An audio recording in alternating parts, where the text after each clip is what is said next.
जैसे नाभि जिस्म की नसों का केंद्र होती है, वैसे नागपुर में 0 माइल पत्थर रखा गया। एक सुंदर सा व्यू यहाँ पर हम अंदर से भी लेंगे, यहाँ पर कैप्चर करेंगे। सनसेट है और कुछ ही देर में यहाँ पर शो शुरू होगा।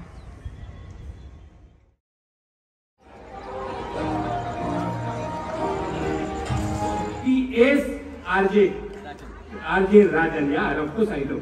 So we are here today, and we are with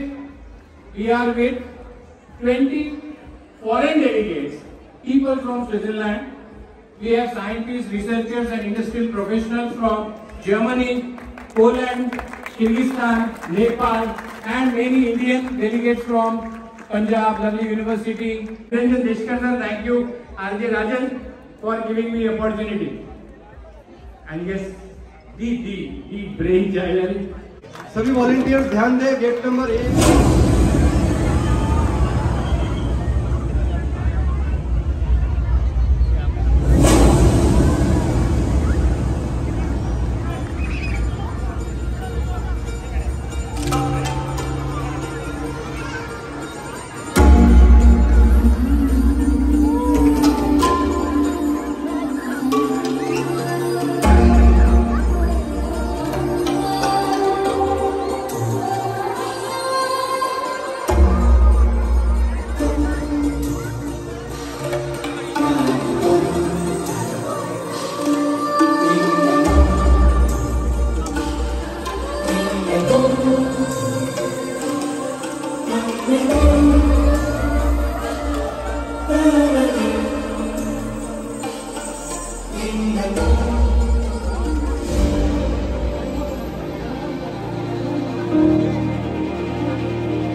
यानी 940 AD एक कॉपर प्लेट पर देवली गांव में, जो आज के वर्धा जिला में है,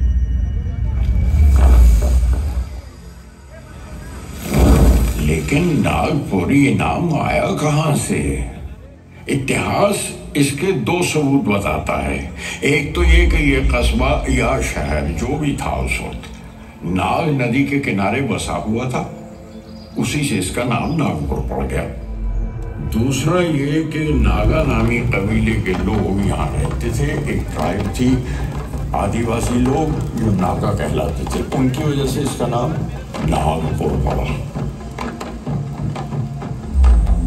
रामायण में जिक्र आता है कि वंध्या और सतपुड़ा के बीच में घना जंगल था, जो दंडकर्ण्य के नाम से मशहूर था, और नागपुर उसमें शामिल था। और ये भी विदर्भ का एक अहम कस्बा था। 250 ईस्वी मतलब एडी में वाकाटक वंश के राजा विंध्या शक्ति ने विदर्भ में अपना राज स्थापित किया। उनके बाद उनके बेटे के बेटे यानी पोते रुद्रसेन दूम यानी रुद्रसेन II स्वर्ण युग के चंद्रगुप्त दूम की बेटी प्रभावती से शादी की। रुद्रसेन ज्यादा दिन जिंदा न रह सके तो उनके बेटे दिवाकर सेन गद्दी पर बैठे, लेकिन अभी कम उम्र थे, इसलिए प्रभावती ने राजपाट संभाला और पिता के हाथ से कुछ बड़े ओहदेदारों को बुलवाया, एक मिलिट्री और एक सिविल यानी फौजी और शहरी इंतजाम संभालने के लिए। जो शहरी इंतजाम संभाल रहे थे वो विश्व प्रसिद्ध संस्कृत के महाकवि कालिदास थे।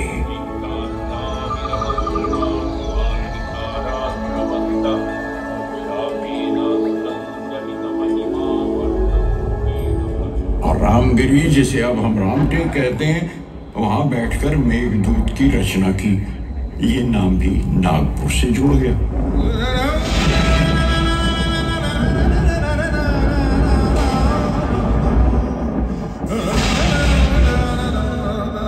इतिहास की करवट भी कभी कभी एक सदी लंबी हो जाती है और दौर बदल जाते हैं। 13वीं सदी में जब दक्षिण यादव राज के तहत था, मराठी लिटरेचर ने बहुत तरक्की की और नागपुर की आम जनता की जबान मराठी ही थी। पहले मराठी कवि मुकुंदराज का जिक्र भी उसी सदी में मिलता है। हेमाद्री नाम के यादव राजा ने अपने जमाने में बहुत से मंदिर और दूसरी इमारतें बनवाई और वो हेमाड़पंथी आर्किटेक्चर से मशहूर हो गया।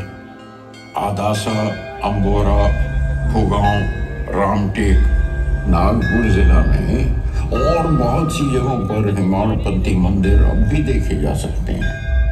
लेकिन 13वीं सदी खत्म होते होते 1318 में कुतुबुद्दीन मुबारक शाह ने यादव राजा हरपल देव को हराकर विदर्भ और महाराष्ट्र के एक बड़े हिस्से में इस्लामिक कल्चर की शुरुआत की।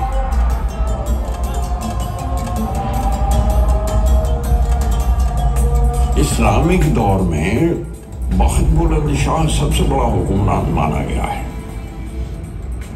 नागपुर के इर्द गिर्द फैले हुए छोटे मोटे गांव को जीत के एक मजबूत नागपुर बना दिया था और वो राजकुमार परिवार से था।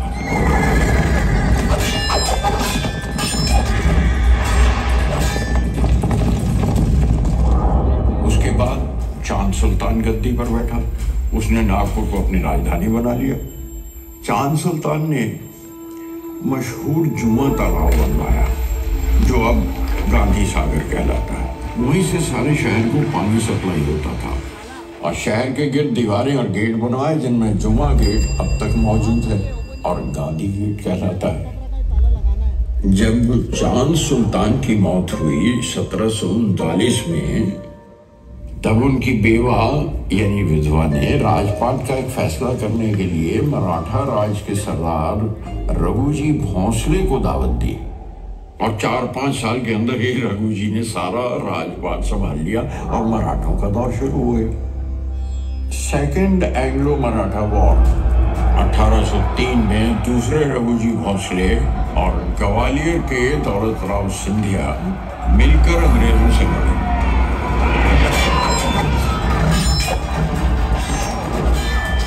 हार गए और एक बड़ा हिस्सा राजपाट का अंग्रेजों को सौंपना पड़ा। अब अंग्रेजों का दौर शुरू हुआ।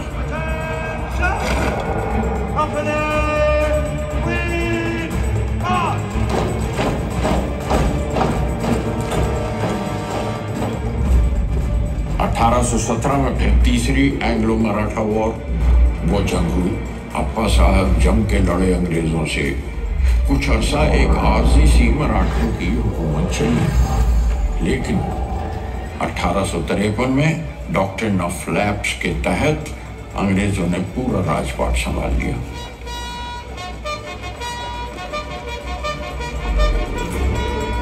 ये हमारी आजादी की पहली लड़ाई 1857 से ठीक 4 साल पहले की बात है।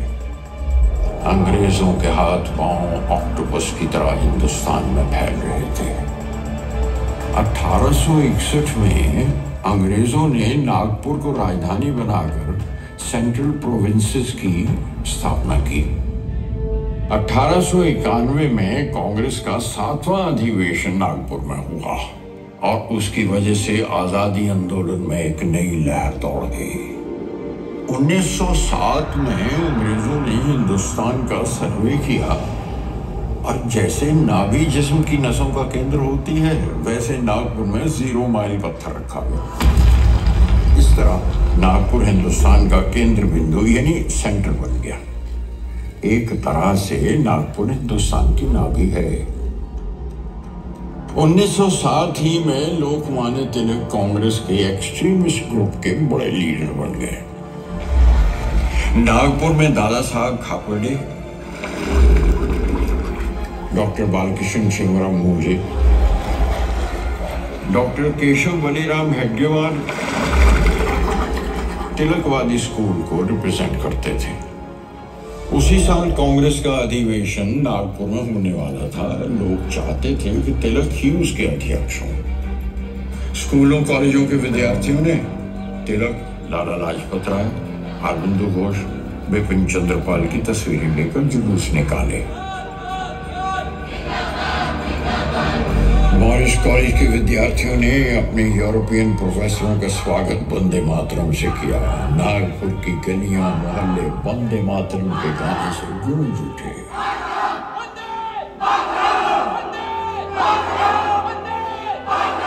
और एक नया आंदोलन शुरू हुआ, बॉयकॉट ब्रिटिश गुड्स। 1920 में जब तिलक का देहांत हुआ, कांग्रेस में काफी तब्दीलियां शुरू हो गई थी। गांधी जी ने संपूर्ण आजादी के आंदोलन की शुरुआत नागपुर से 75 किलोमीटर दूर सेवाग्राम से की और सेवाग्राम को अपनी कर्मभूमि बनाया। 1925 में विजयदशमी के दिन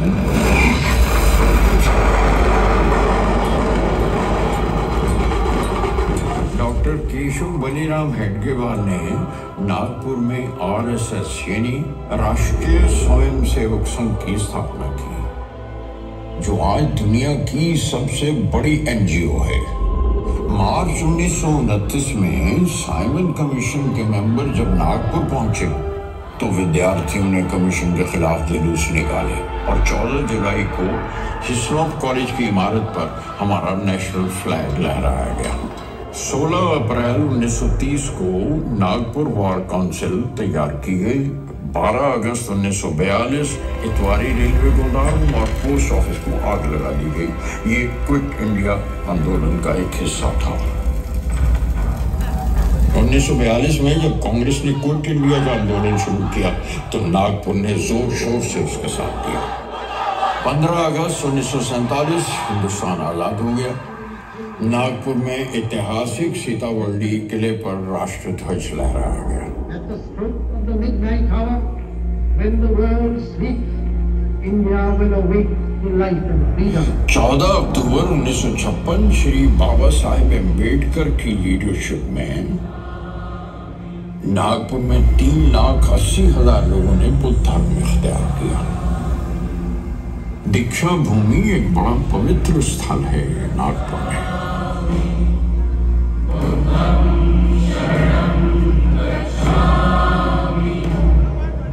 एक और चीज जिसके लिए नागपुर मशहूर है वो रॉयल बंगाल टाइगर्स हैं।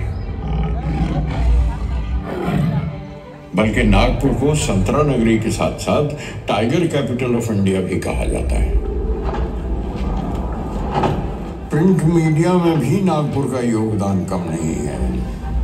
देश सेवक नाम से पहला मराठी अखबार 1907 में शुरू हुआ और 1922 में संस्कृत का पहला बाई मंथली मैगजीन निकला।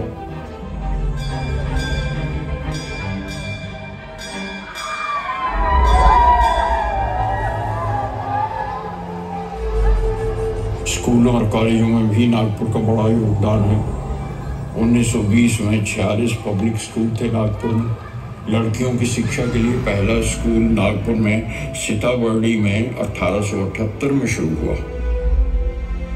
1923 में नागपुर यूनिवर्सिटी कायम हुई।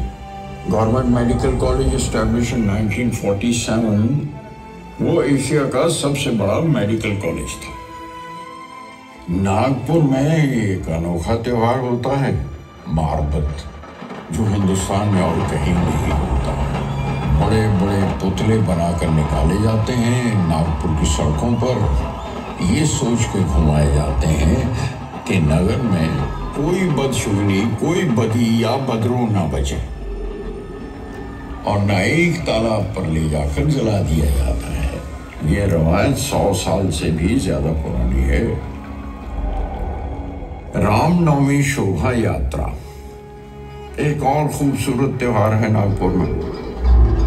राम, सीता और लक्ष्मण के साथ हनुमान जी की मूर्ति लगाकर रथ सजाए जाते हैं और गाते बजाते नागपुर की गलियों में निकाले जाते हैं। नागपुर से बड़ी बड़ी हस्तियों ने हिंदुस्तान की उन्नति और तरक्की में हिस्सा लिया है। बड़े रंग देखे हैं और दिए हैं नागपुर ने अपने देश को। नागपुर हिंदुस्तान की सतरंगी है, हमारी रेनबो है। अगर ये पानी में पिघल के खुल जाए तो कुछ ऐसे ही रंग आपको दिखाई देंगे जो इस वक्त पानी के पर्दे पर रक्स कर रहे हैं और गुनगुना रहे हैं।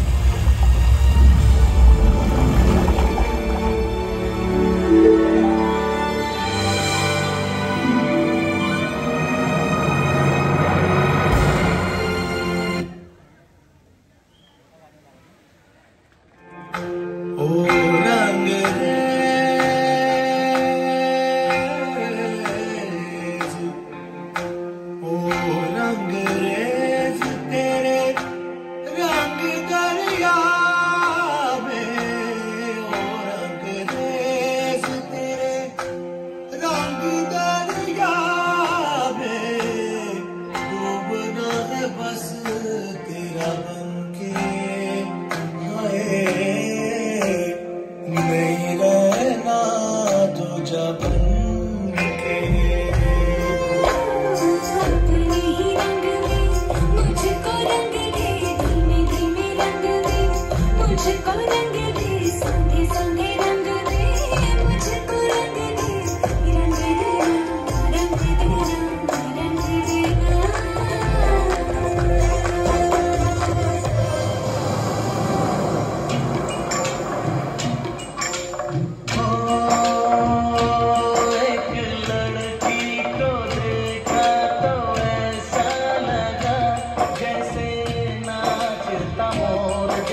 ¿Quién eres tú?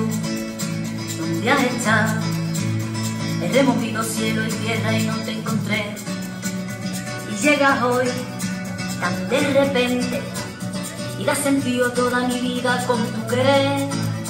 ना मैं समझा ना मैं जाना जो भी तुमने मुझसे कहा है सेन्योरिटा, मगर फिर भी न जाने क्यों मुझे सुन के अच्छा लगा है सेन्योरिटा.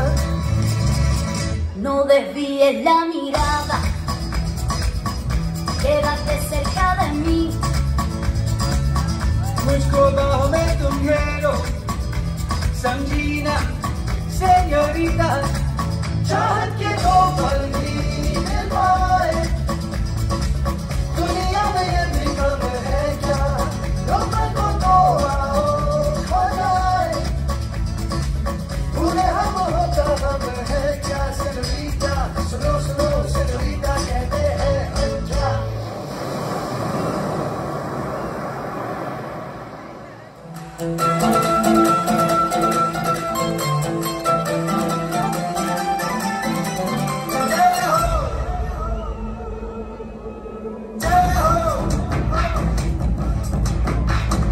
आजा आजा जिंद शामी आने के कल है, आजा जरी वाले नीले आसमाने के कल है. आजा आजा जिंद शामी आने के कल है, आजा जरी वाले नीले आसमाने के कल है.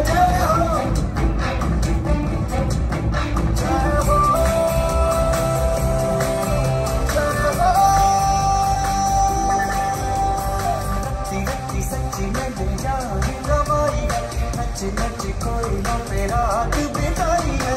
अखियों की नींद मैंने रूपों से उड़ा दी, गिर गिर तारे मैंने उंगली जलाई है.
हे नागपूरचं वैभव याचे आज आपण प्रत्यक्ष साक्षीदार झाले आहात. मी सर्वांचं अभिनंदन करतो.